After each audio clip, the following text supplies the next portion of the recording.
Hey guys, welcome back to Seller Sessions for part 3 of our China series, which Steve presented at Seller Sessions Live and thought the information was very important. Hope you'd enjoyed the first 2 episodes. I'll hand over to Steve now, and obviously we'll ad-lib for the audio versions. Don't forget, this will be available on YouTube, and of course this will be broadcasted on Seller Sessions podcast and Awesomer's podcast alongside Steve. Yep, that is right. Everybody, we're back again, and this is the part 3 of the mini series, where we're doing a China reality check. Right, we're talking about global supply chain, we're talking about economics, and we're talking about today causation. Right, so obviously COVID has led to a lot of the problems we talked about in parts 1 and 2, but one of the other things that is leading to some of this pressure is a bigger picture issue that a lot of people don't think about, they don't talk about. And that's what we're going to dive into today. How have you felt about our mini series so far, Danny? Are you I'm really happy with it. Let's be straight. It's your content. I've joined you on this so to part the conversation, to get some context to some of the stuff that you're doing. Again, we said it episode 1, episode 2. This isn't Armageddon. This is education. This is being prepared for your business to make the decisions moving forward, so you don't get blindsided by a lot of the stuff that is happening and could happen and affect your business. It's survival of the fittest. People will win, and of course there's going to be struggles for others, but a key thing here is getting the right information out to people to do what they feel is right with the information that's provided over these 4 episodes. I couldn't have said it better, as usual. So everybody, let's dive into the mini series part 3. When we last talked, we said we're going to talk again about the cause of the symptoms. Right, we've talked about inflation, we've talked about some of the issues at stake, not just in China, but globally, with factors that we as sellers face, right? Shipping costs and all these other things, but those are all symptoms. And to get into causation, we're first going to talk about demography. Very few people have heard the word demography, but most people have heard demographics. You agree with that, Danny? Agreed.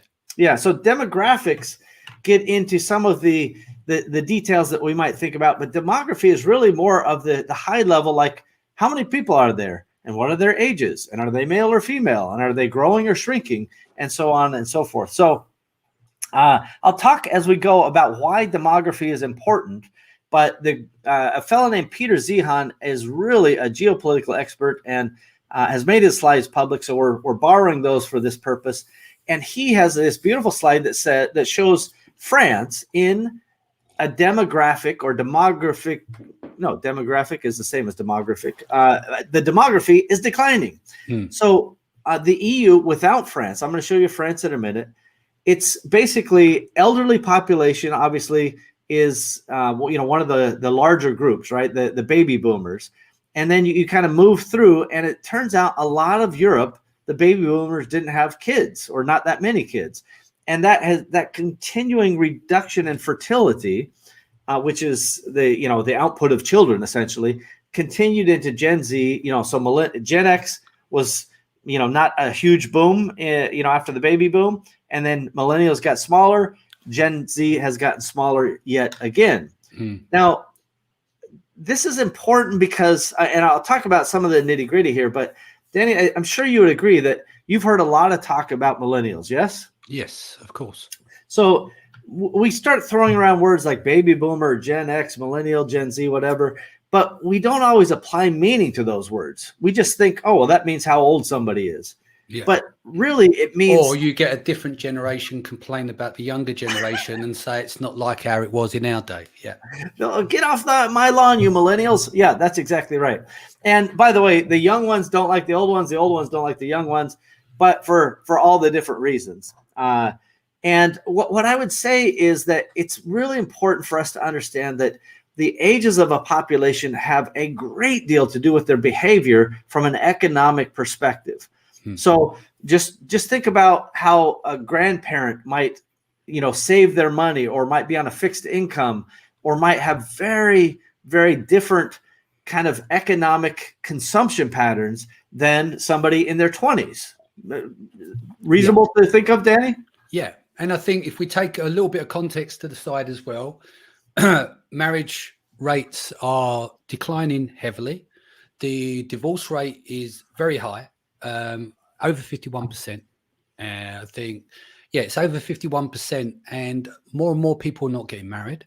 And the problems that you're facing there as well is the pricing, like the housing market, especially in the UK, the deposits are so high. You're getting educations to get a degree, but you don't have experience, and it can take you some number of years to get out of debt before you can afford a property. And these are all going to have an impact, because we're now seeing a later start with, more and more people going to university colleges and stuff like that. Obviously, you still got the working class movement to go straight out to building site or manual labor trade. You're always going to have that. But I think with more and more people nowadays, with the advent of the internet, and you see what's on the TV, on social media, they don't want to do those kind of jobs anymore. They want sexy jobs, right? They want to be an influencer. They want to do all these different things. And it's their mindset is different to your generation, which I'm just one little step back from your generation, Steve. But, it's the mindset of the generations have shifted. And that, not saying that's a bad thing. We're in a gig economy and everything else. But all of these over the last 50 to 60 years is made a massive change to what you're seeing today as each generation steps through. That is correct. And every single point Danny said, except one, was exactly right. The one is him implying that him and I are in a different generation. You are Gen X, baby. I don't know what to tell you. Yeah, all right. I was trying to get away with that one. I thought I'd looked a bit younger now. I've been doing some training, but yeah. How dare you? Yeah, it doesn't matter how young you are. You're still in the same generation, or how much you work out. Exactly. So the truth is, everybody, that the consumption patterns are really one of the things I want you guys to focus on for two reasons. One is from who are you selling to? What happens if you are in the EU and your population is rapidly aging? Maybe you need to pivot. Maybe you need to think about what that next generation is going to need over time. Again, that doesn't mean there are no people in the lower age groups, but it means there's fewer. And the whole point, and Danny said this very well, is, when you have babies, you have to buy a bunch of stuff for those babies, right? You got the diapers, you got the, formula, you got the toys that you running around to the parks and the kid dates and all that stuff. And then as they age, they spend more and more money. Danny talked about college and university and, all of these things. And when you're young, you also consume a great deal, right? Every dollar you get goes right back out the door. That's a high consumption model versus as you, start to find success or a career path. Let's say you're now into your 40s. You've probably got some sort of traction under you. You're now starting to think about investments, and you kind of have a higher value add in this, the world, as it were. And then the older you get, let's say 65 plus, now you're starting to take chips off the table. All of this is really, really important on how countries specifically can operate in the world when it comes to buying and manufacturing. So the EU is running out of people. Over time, their population is going to continue to go down. And because if you were visually looking at this, you would see from basically 1980 forward, the EU, except France, again, they are the exception here, has basically cut out having babies. The fertility rate is very, very low. And we'll get into some of those details now. Mm-hmm. So France, by contrast, so again, I highly encourage everybody to go watch the YouTube version of this at some point, because we've got beautiful visuals, and Danny and I are on screen and we look good. So France has a much wider demographic position. Now, a perfect demography, I suppose, from a consumption basis would look exactly like a pyramid, right? Yeah. At the very top is the super elderly, and ultimately mortality takes them off the pyramid. But then as you go, there's always that consumption base on the bottom. Another big thing that people don't fully appreciate, I think, is that young workers support old retirees. Mm. Almost the worst thing you can do to a country's economic situation is retire, because now you're taking from the system, you're not inputting into the system. Now, I'm not saying people shouldn't retire, right? I have parents that are going to retire and so forth, but they become a drain and they pull capital out of the market, right? They take their chips off the table, which means less capital for younger people. to have access to through banking and other things. And they take, health and welfare resources as well. So that aging population becomes trouble if you don't have a broad base at the young side.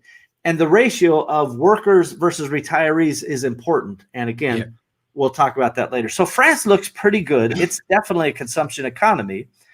And there's a pretty good argument, in 10 or 15 years that France becomes the new powerhouse in Europe versus Germany. Here's Italy. It's a very, very baby boomer centric situation.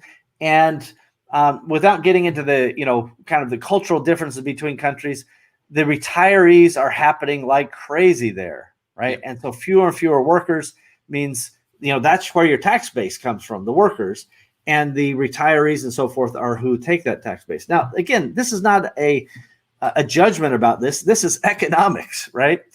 And again, I'm just going to share Germany, which also has a very negative population situation. They are shrinking as a company, which is one reason I think in part that they are trying to welcome so many, refugees and so forth to their country. They realize they need a bunch of young people to help keep the country moving. Yeah. And can I just point out something with for male to female ratio as well? If we look at it now, more and more women are going to university and college and getting degrees a lot earlier, and men seem to be dropping out of that system, right? So there's a higher proportion of women going through there. Then you've got women that want to run their own business and want to build a career, so they delay having children. So part of that as well is that they're focused on their career until biology kicks in. And it happens for a lot of women, like most women I speak to who are in their early 20s have no desire to have any children. That was different 20, 30, 40 years ago. But it really is when the biological clock starts to tick a bit. It's normally mid-30s now instead of early 20s. And so that goes towards the marriage thing, that people want to settle down and have a covenant of being together, along with the house prices increases and the availability to cash for a market that's flooded with people with degrees but without those experiences as well. So there is that cultural shift, and I would say especially in the West, that's a big cultural shift as well, which will have impact on some of these numbers. It's exactly that impact. I mean, you just described the underlying cause of a lot of this that's happening. Yeah, people said, I'm going to urbanize, right? So you have less space in a city than you do in the country. You have less need for, extra workers around the farm if you're in the city. Yeah. And all of those things, right? Higher education, smaller, spaces in urbanized situations means less and less intent to be married and less intent to have children. And that's the exact cause of what you're seeing with the German. And I want to be obviously clear with this, Steve, as you run Empowery, I run Branded by Women. This is a good thing still. This is because it came out of equality, a lot of this stuff. And we've seen an adjustment, for the independence for women, whereas men were more independent prior in further back generations. So it's not that this element here is a bad thing. This is just a cultural shift. And as it's gone from parent to parent, I know a lot of women that their mums will say to them, make sure you're independent, make sure you're bringing your own money in, being your own. Do you see what I mean? So it's an important factor to bring that up as well. And it's just part of the, if you've studied evolutionary biology or psychology, that will take you right back millions of years, and you'll see the adjustments that's had over time, which have been pretty fixed on a biological level, from various different things that it's too long to get into now. But then you'll see an upswing from, say, the 60s when the feminism movement came into play, right? It was around the 60s, women were able to vote and stuff. And you'll see an adjustment there on an evolutionary scale that kicks in a lot faster, because the process now with a consumer economy and everything else, there's been a big adjustment and uplift versus hundreds or 50 years ago, there is today. For sure. That definitely is a significant player in this situation. And again, I'm 100% for it. As you've said, Danny, that, we want people to make their choices and make their life choices, but together males and females are not having babies, right? No, and that leads to less people. And that means Germany, for example, its life as a consumption economy is limited. In fact, it's over. It has to export. There's no way this country can live without exporting versus United Kingdom, which has more of a broad base of consumer, right? And so when you start to think about countries who say, well, I want to have a consumption-led economy, you have to have consumers, right?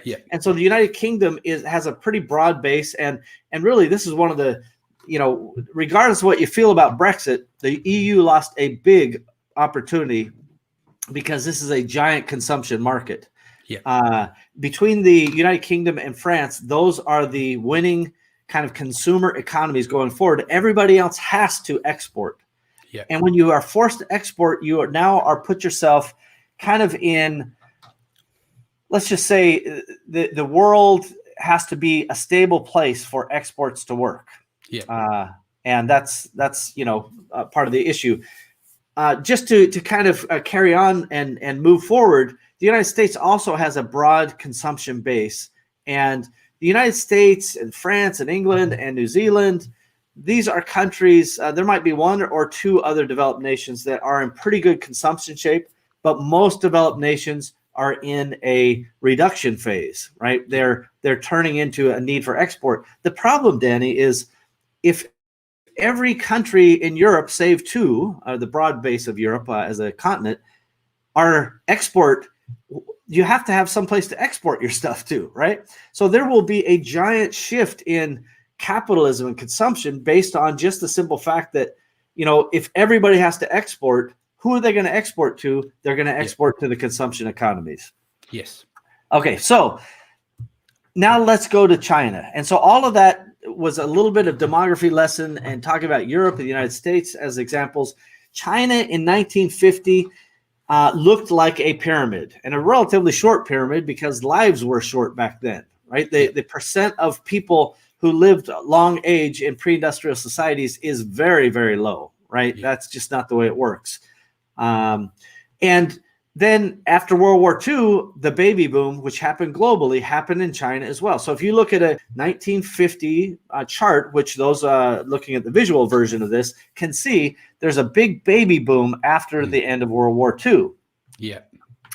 However, that became so big and the boom continued that Steve, they started maybe that's running out the of problem. food. Maybe that is the problem, is that when that occurred after the war and everything was bombed and they couldn't consume or do anything, they had a lot of spare time on their hands. I'm sure if we looked at the COVID baby boom as well at some point there when everyone was on lockdown. It's certainly part of it. We may have seen a lift there. Well, and it's also, there's two things that happen. One is, hey, we are not in danger of dying every single day, so we need to have some kids. And then also we are a pre-industrial society, generally farming. That means we need kids to help work the land, right? This is happened in every society. And let's not kid ourselves. China has compressed 200 years of industrial development into 2 to 4 decades, depending on who you talk to, right? So they've 10x their ability to make an industrial civilization, but that doesn't mean society mentally was 100% prepared for that. So they put in something called the one-child policy. And I'm specifically staying out in this mini-series, staying out of the hottest political buttons. I'm not going to talk about, some of the very deep policy decisions that have had what I think are, bad consequences from a moral perspective and even from an economic perspective, and continue to burden the world with these overhanging issues. We just don't have time to get into it, and it would lack context to not get into it fully. So once the one-child policy begins, it started working, and it started working really well. China, 15 years ago, the ratio of workers was 8-to-1 to retirees. In less than a decade, it'll be 3 workers to each retiree. Okay. Now, I want to just share with everybody, and I shared this in London, but China, when they brought out the one-child policy, they bring out little sweet music and jingles to help sell it, right? And a bunch of banners and things. And their attitude back in the one-child policy is, hey, just have one baby and we'll take care of you, meaning the state, right? So you have one baby, the state will take care of you. And, they were punitive with their enforcement of it. Again, not going into the details, but this was not an option. You faced significant consequences if you didn't comply. Yeah. About 4 years ago, they saw their chart falling apart. It's no longer a pyramid. Now it's kind of a weird looking hat because their population is diving, right? It's diving. And also there is a surplus male population due to all the things that I don't want to talk about. So the problem here is when you go from 8 workers to 1 retiree to 3 workers to 1 retiree, and below 30-year-olds have 50 million more men than women, you got a big problem, right? Yeah. China now can only exist as an export economy. The idea that they can decouple from the United States or the rest of the world is insane because they don't have a consumption-based economy. It's not sustainable. Yeah. And I think if I'm right in saying that consumption is 80% of consumption in terms of spend is by women, if you're married and they're doing shopping or whatever they do, but the highest consumer rate is by women anyway. So if you've got a mass deficit of men, there's a real shift in balance there. Yeah. Well, and the reality is, as that discretionary income, it's much more impactful to a society when you don't have people to spend the money. And Danny actually outlined this very well earlier, right? You've got more people doing, opting out of marriage and more people opting out of having kids and more people urbanizing. All of this means that China must rely on export. It cannot exist as a consumption economy.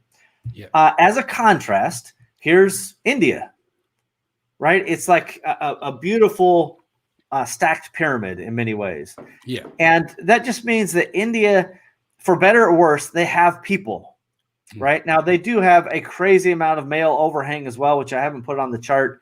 But let's just say those similar kind of concepts that have messed up China in the ridiculous male overhang also impact India. Yeah, I mean, those are not good for society. Yeah. We're focusing on this, but what you're talking about is almost the dating market, et cetera, and we could go off in a different direction. But for context, the reason I brought in what I said earlier on is because the evolution of marriage in that, which played important roles. But like what you said, there will be some touchy subjects there we don't need to touch on because this is for Amazon sellers anyway, That's right.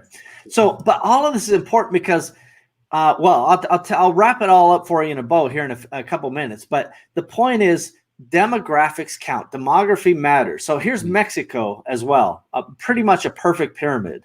Yeah. And what that means in real terms to Amazon sellers is labor in countries with people, young people specifically, are lower. Yeah. Labors with aging populations are higher.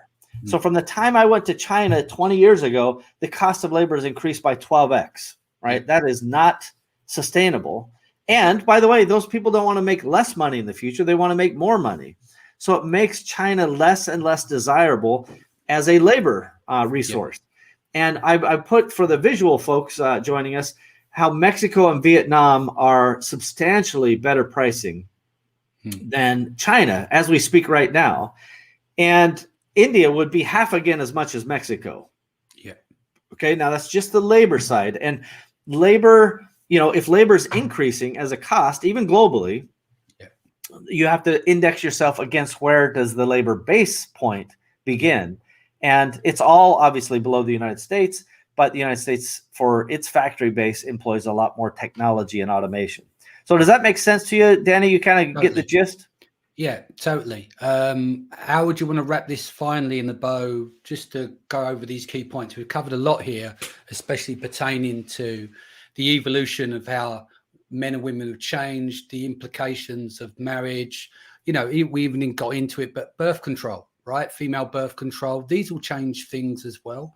And the people that are making choices far, far later when it comes to having children, because they would like to build a career first, Yeah, these are all positive things, but these are the impacts of what happens when, on a global scale, of how this kind of works. It's just evolution. Things have to progress, don't they? Well, yeah, this is just the nature of the beast in as you said, evolution. So the putting the bow on the people part of it is Many countries are lacking people going forward. In the future, for example, China, I don't know if it's hard to calculate exactly if it's 50 years or 80 years from now, but the population will be half as what it is now. Yeah. Okay. So we're not talking about, the rate of growth is slowing. No, we're talking about significant changes in just the one world. other point I'd like to add, right? Sure. And I know we've got the problem. Here's the problem. We've got the news, right? If you think about it as well, not only is that statistically that challenge that's coming up in the next 50 years, we now live in the safest times that's ever been recorded. You go back 100 years where there was no TV and no media and everything, because news reports the bad stuff. But we still have terrible atrocities that happen now. But we're living in the most safest times. People are living longer as well. And we've still got all these deficits with more people living longer, better healthcare, better security when it comes to child labor, because a lot of women died back in the day because they didn't have the medical. Do you see where I'm coming from? So even with all these deficits, we're living in the best times that have ever been recorded on this planet.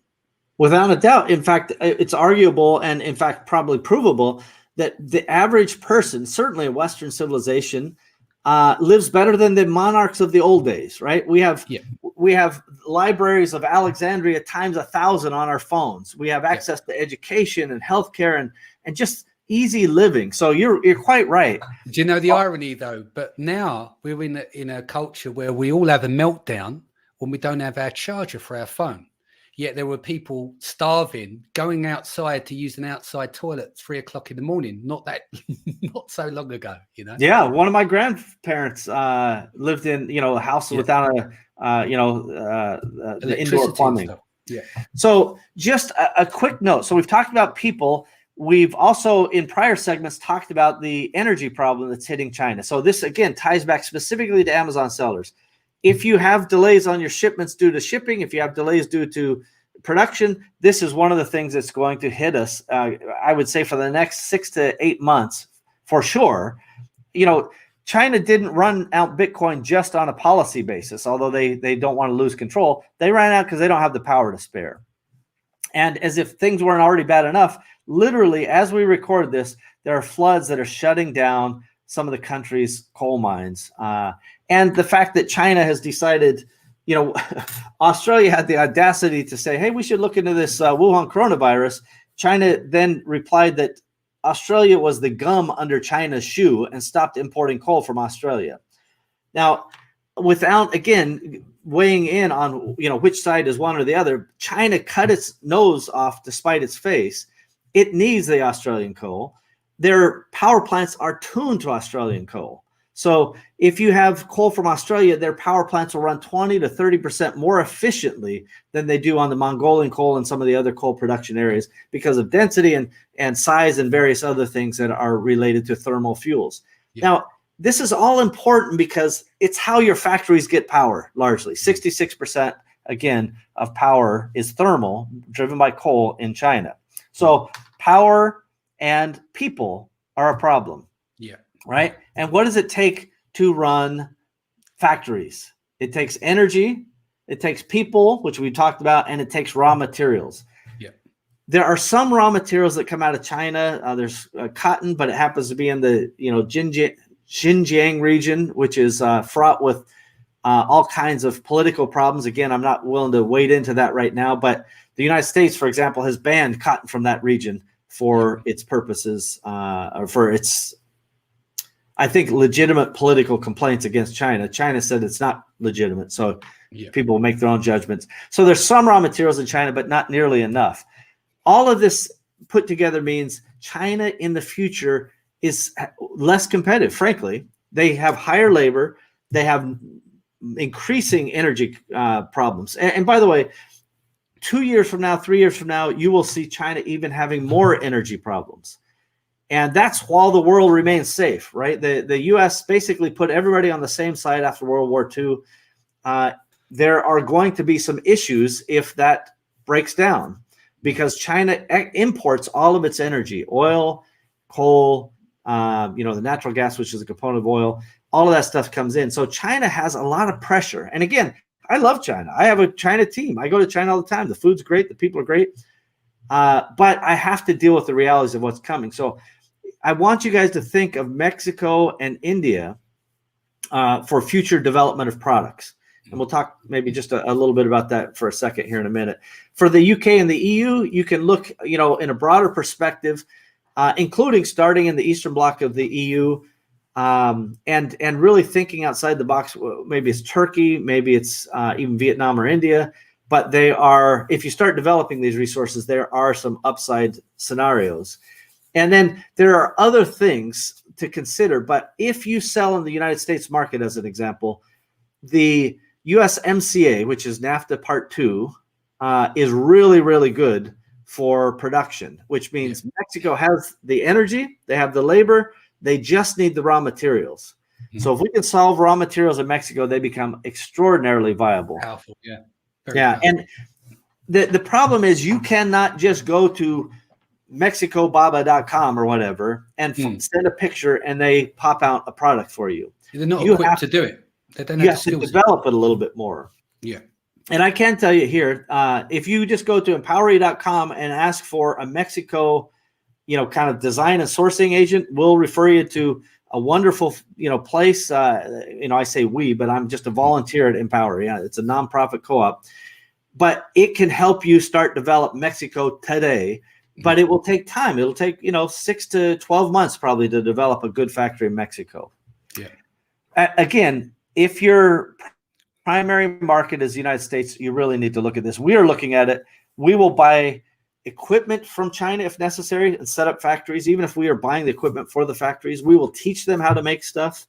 We will redesign how we make it to maybe add more automation and less people than maybe the China way. Yep. We have to become very, very good at this. And if you guys deal in any sort of scale, and I'm talking about 1 million plus in purchases a year, you really need to think about this. And even if you're less than that, I want you to pay attention to some of the breadcrumbs that are being laid down. Danny, what do you think? I think, we're now on episode 3. We're going to head into 4. I think it was good to give people this kind of context because I don't think, like I mentioned, I suggest to people that it's very educational. Go and do evolutional and psychological biology. Look at the history and stuff because you can start to see some patterns there. It's fascinating read to understand how things have progressed, and in some areas, evolution is nearly not progressed. They're very much same as what it was millions of years ago, but there is a lot of changes today which will help you reflect on your planning moving forward. If you're building a new brand, understanding the psychology of your customer base, who is your consumer. It's obvious that if you're tilting products to a female audience that consume 80% of consumerism, if I've got that right, then that is a great target market there. And so having these extra layers, it's not like going onto a piece of software, I'll get one of those products, looks like that's good margin. Right now is going to be about your brand story. Do you have a really great story? What's your visuals like? What can you do to make a difference? And yes, it does cost money. This isn't something that you do on the cheap, but all of these play a massive, massive role. And understanding both male and female psychology and stuff is a really important factor of your business so that you can serve your customer far better. Yep, very well said. Everybody should just remember that your journey from $0 to $100,000 or 0 pounds to 100,000 pounds, however you want to think of it, that's a journey of discovery, right? You're inventing your business, you're inventing yourself, and then trying to scale from that 100K to 1 million, let's say. That's another journey, right? You're 10xing this initial discovery into a real business. And then 1 million plus, now you're trying to figure out, can I build an empire? Can I really make a difference here? And as you think about those types of things, these steps and your intellectual evolution, if you will, must progress along with your business. Yes. And each thing requires different focus. So regardless of which part of your journey you're in, I'm glad that you guys are here. I'm glad you're joining Danny and I to talk about this, because even if you don't have something actionable today, the breadcrumbs that are laid down will make sense later. You'll connect the dots later. Yeah, indeed. Cool. Quick preview of what's coming up, Steve. So basically we've had 3 segments, which are all kind of lessons and symptoms and background. And now we're going to kind of tie it all together into, what we think is going to happen. This is kind of where I get out my crystal ball and I say, here's some of the, again, data points that direct where we're going. We watch what people do, not what they say. And that actions. Is going to be the next one. And I mean, that's human nature. I always say it. Never listen to the words, watch the actions, because they need to be congruent with each other. Indeed. And often, especially coming out of China right now, they are not. So part 4, tune in, everybody. You're not going to want to miss it. Excellent. Guys, thank you for joining us on this episode. We'll be back here for episode number 4. Take care of yourself and your family. Much love, and we will see you soon.